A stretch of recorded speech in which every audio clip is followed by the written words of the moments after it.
I'm always meeting incredible people in business, but today we're talking about something that affects everyone, your financial future. Behind the listing, lights and composition, from the front door shot to the aerial position. If you want to see the grind, just listen. This the real life behind the listing. All right, what's up, guys? How you doing? For the fourth time again, this is Behind the Listing. This is the business segment of the show. I'm doing the first mobile pod. I got my buddy Robert here. I've had some technical difficulties. This is like the fourth time we're getting started, so I'm gonna let him cook and go ahead and let him tell you who he is, and we'll get started. I appreciate it again, Juwan. Like I said, my name is Robert Carter with Transamerica Agency Network. While my office is here in Hagerstown, I'm licensed in the 4-state area plus DC and honestly many other states up and down the East Coast and into the Midwest as well with this. So that's basically a quick synopsis of me. I know we're playing with our equipment here. Yeah, I'm sorry. So I'm a one-man camera crew. You're fine. I'm sorry. Go ahead. You can continue. So, but yeah, no. So I just enjoy helping people. This is a business for me that allows me to help people in a time of need. You know,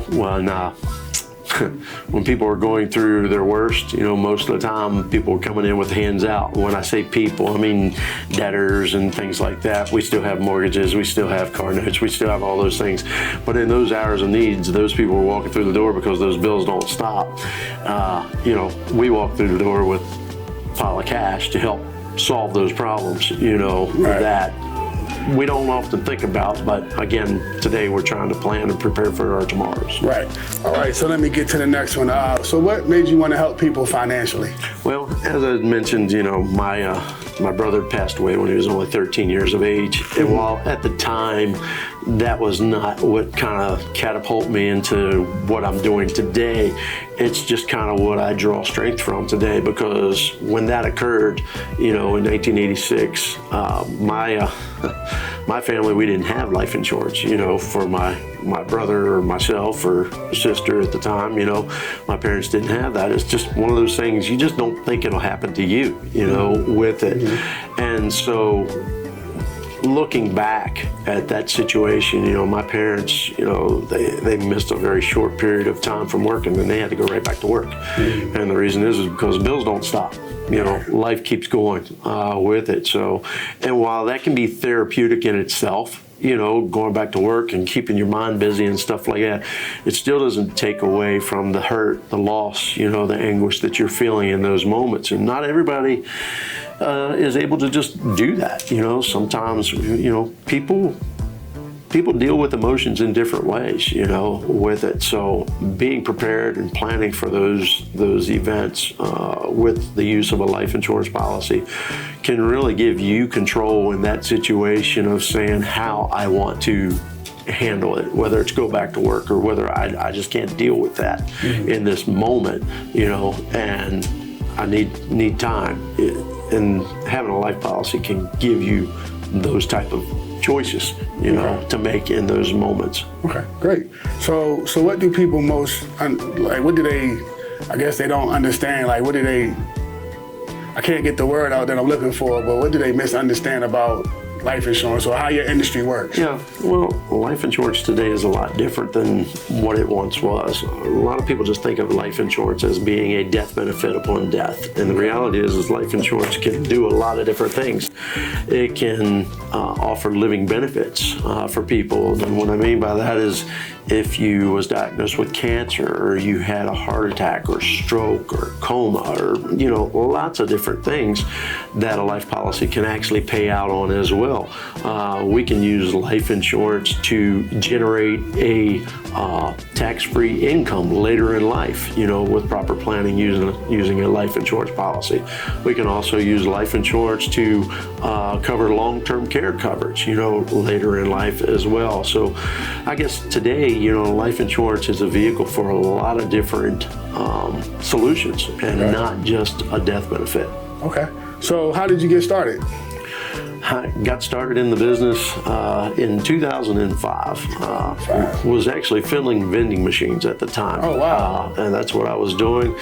Enjoyed the work, but wanted something more to provide a better lifestyle for me and my family with it. So honestly, when I got started with this business, it was really financially motivated and driven. That's what I saw. I saw an opportunity that I could take control of earning my income with it. I wasn't necessarily confined to how much I'm making per hour and got to work 40, 50 hours a week, and I'm limited by just that dollar amount, coming into this business, with life and financial. It's really about how many people I can help, in a given day, in a given month, in a given year with this. So for me, that's kind of where, how I got started in the business. Okay. So when did you just you just knew okay, I'm doing this, this is what I'm doing. Yeah. I know clearly now this is where I'm done. This is where I'm going to be retired, possibly, whatever the case may be. Well, this is definitely where I'll be. I'm too old to make a change with it, and quite honestly, I wouldn't want to if I was to consider that. And the number one reason is just helping others.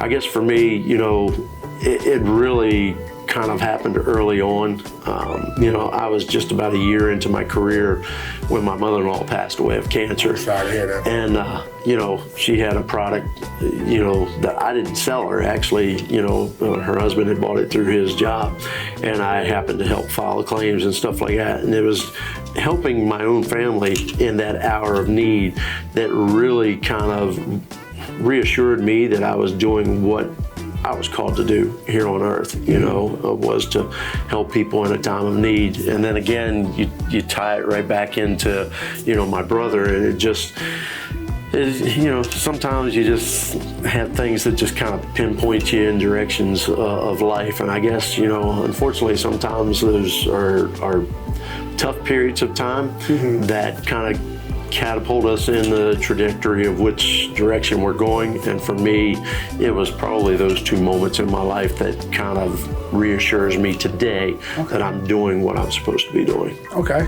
great. So what problems do people come to you with the most, if you can pinpoint anything? Yeah, well, again, it depends upon when somebody comes to, and what I mean by that is, everybody's at a different period of life, whether they're younger, and starting a family, buying a home, covering their income, for the loss, if they was to pass away unexpectedly. If it is a person, a lot of times they start thinking about long-term care, maybe in their 30s or 40s, or often, what has us think? It's when something happens in our life, as I was just talking about, a mother or a father has to go through, going into a long-term care facility, and then we start thinking, well, I don't want to be a burden on our kids or something like that, and they start thinking along those lines with it. Or somebody just comes to us that, maybe has recently retired, and all of a sudden they realize that in most cases, your employer's life insurance does not follow you, where you're going, and they're like, oh man, I need life insurance, for burial, final expense, things like that. So again, it just depends upon when somebody comes to me, in their lifetime. Okay, so can you explain, you don't have to go too far into it, but explain what you do as if you're talking to your best friend. Your best friends will come ask you, hey Robert, even though I'm sure he probably knows what you do, but how would you kind of just give him the short of what you do specifically? I'll use another personal testimony. My son-in-law, so that's somebody I know quite well, and he come to me last year and was like, hey, I need to get some life insurance, and I'm like, yeah, you do, plain simple, you're married to my daughter, I got you. But he's also got 3 babies, so 3 of my grandchildren that are there, and we was able to help him out and provide some coverage for him and his family, that if something was to happen to him, his policy will pay a lump sum up front that would help take care of that mortgage payment so that, my daughter and those 3 babies would have a place to live. Right. And then for the next 10 years after that, we have it set up to where, she would still get a check of $5,000 per month, for the next 10 years. So that's that income planning as well. Okay, we're taking care of the mortgage. Now we're planning on income. And then at the end of that, another lump sum, with it. So there's lots of different ways that we can tailor things with it. So, I would just simply say, again, everybody's situation is different. When we sit down, we do what's called a needs analysis, and we figure out your number. I can't bring a number to you. Right. It has to be your number. You have to own that number, because if I just turn around a number to you, you're looking at it going, wow, I need that much, or anything like that. But if we go through and we're talking about mortgages, car notes, income, lost income, maybe student loans, maybe it's your children's education later in life. I mean, all those things start adding up, and then all of a sudden that number is not my number, it's your number with it, and you're like, okay, it's just like the lights come on, and it's like, okay, I get it. I got you. So, okay, on to the next question. What is the biggest financial mistake that you see people make? Procrastination. They wait, they think we got time. That's my biggest one. We hopefully we all have time, but we never know. I don't know. I'm sitting here talking to you today, and you might be my last conversation I have. We don't know that. It sounds morbid to think that way, but the reality is we can't put off till tomorrow what we can get taken care of today. Okay. I got you. No, perfect. So since this is behind the listing, and I'm a real estate photographer, and I know nothing about anything that goes on up until the point where they call me to go take pictures of the home. How could you help realtors and families? Well, number one, if you're purchasing a home, you should have mortgage protection on there. Now that's different than what's called MIP or PMI. That's through your mortgage company, okay? Your lender with that.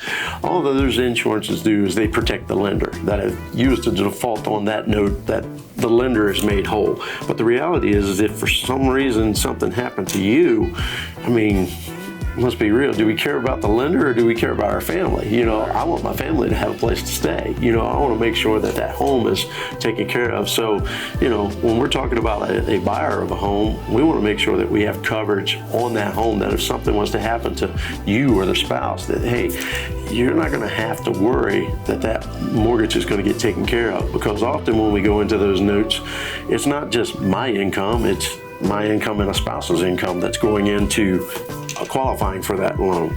As far as a realtor themselves or an entrepreneur, they're in control of their own income, right? They're just like you and me. We get up every day and we go to work, and they're not drawing a salary or anything like that. It's based upon sales. How many people can they help to find their home? The American dream, right? With that. So for them, it's about income planning, with it. We can do that utilizing life products, we can utilize disability policies, with that as well. So for those individuals, it's more income based as well as life insurance. All right. So what should someone do before purchasing a home financially?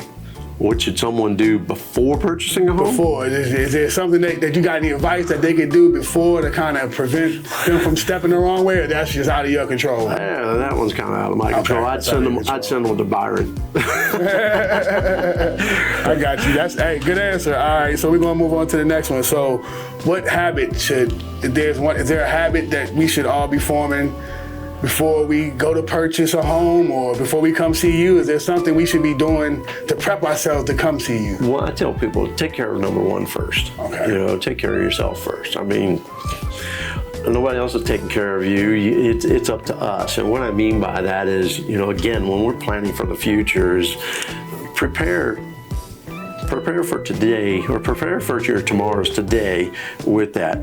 Set aside a certain dollar amount every month, you know, but don't make that the last thing that comes out of your paycheck or whatever. Make it the first thing. Okay. You know, make it just as important as your mortgage payment, you know, with that, because the last thing you want to do is, okay, I paid my mortgage, I paid my car notes, I paid this, and well, I've only got X dollar amount left, and I've got to live the rest of the week on that, you know, with it.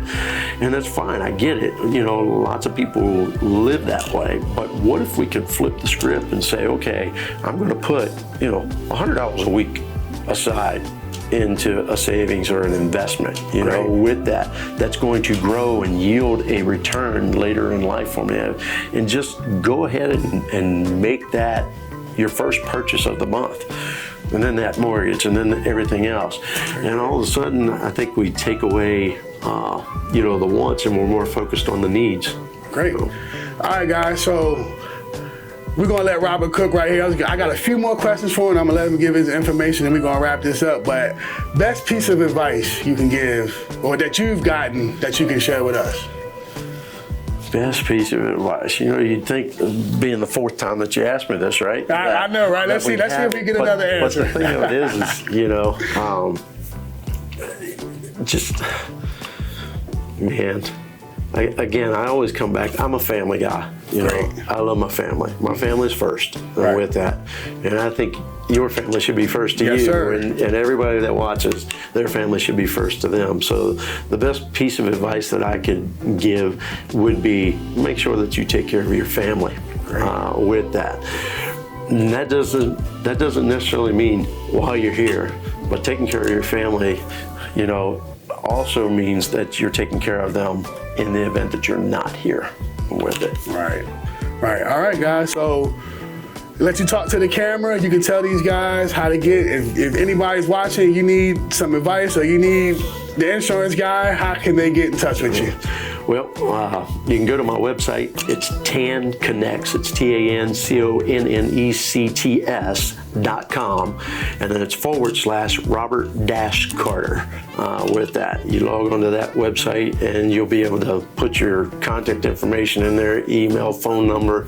That comes directly through to me. You know, I get an email of that notification. That's one way of doing it. With it, you can also look at different things that we do. You know, the services that I offer on that website as well.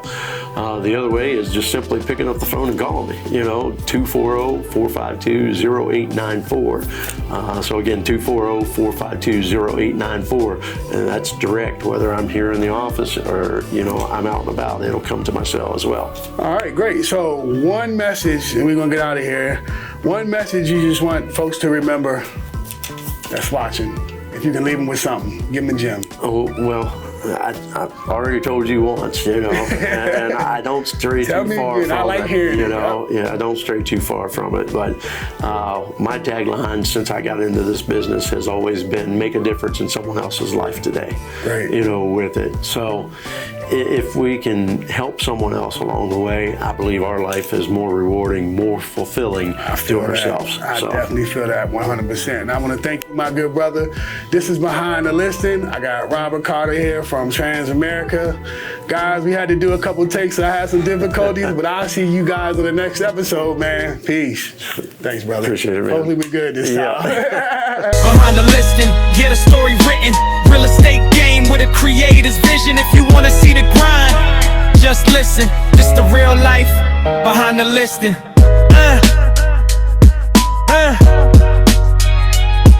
Prime View Media.